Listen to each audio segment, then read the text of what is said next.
دوباره سلام. من معمولا میگم درود، نمیگم سلام، ولی یه ترسی دارم میگه بگو سلام.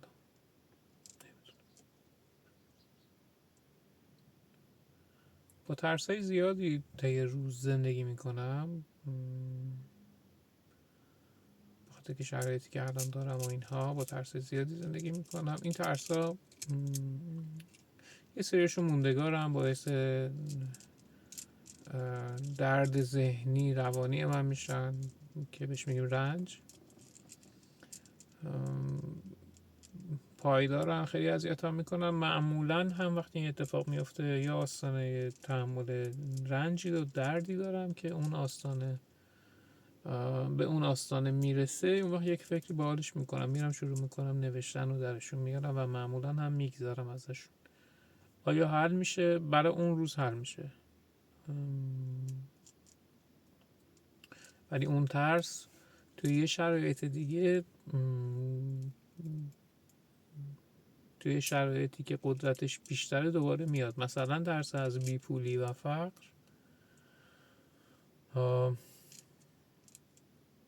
الان تو این لحظه ندارم. نمیدونم، شاید اگر منابعی که دارم به یه عدد دیگه ای برسه، کمتر بشه و به یه عددی برسه، ممکنه که دوباره این ترس رو تجربه کنم. قبلا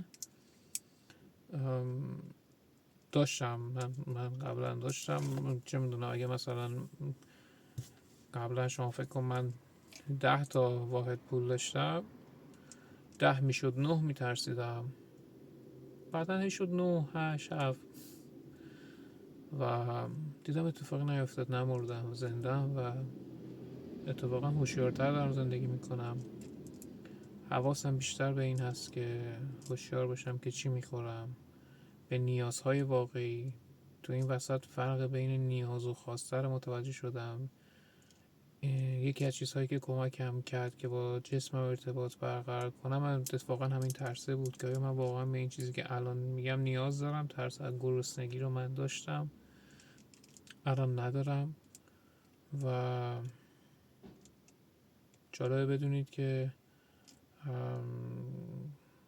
قبلا تو روز 3 وعده غذا میخوردم، الان تو روز 1 وعده غذا میخورم، گاهن 2 وعده غذا میخورم. این گاهنی که میگم ممکنه مثلا من غذایی میگم، منظورم قشنگ غذاست.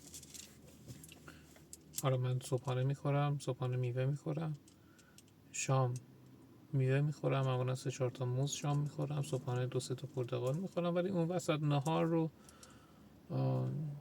چون دارم تلاش میکنم که گیاهخوار باشم، اون وسط نهار رو مثلا نمیدونم یه کاسه بزرگی لوبیا میخورم، نخود میخورم، عدس میخورم یا سبزیجات آبپز میخورم.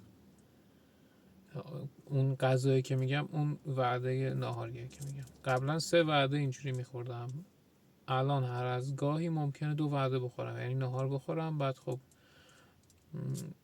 یهو همسرم بگیم محسن بریم بیرون، اوکی میریم بیرون و یهو هوس میکنیم یه فلافلی میخوریم. اینجا همه گوش دارن، همه گوش خورن و با چه رستوران هندی میتونی گیاهی بخوری. آره، ولی نرفتیم تا حالا با هم. این ویدیو شد 4 دقیقه، من ویدیو بعدی رو میگیرم.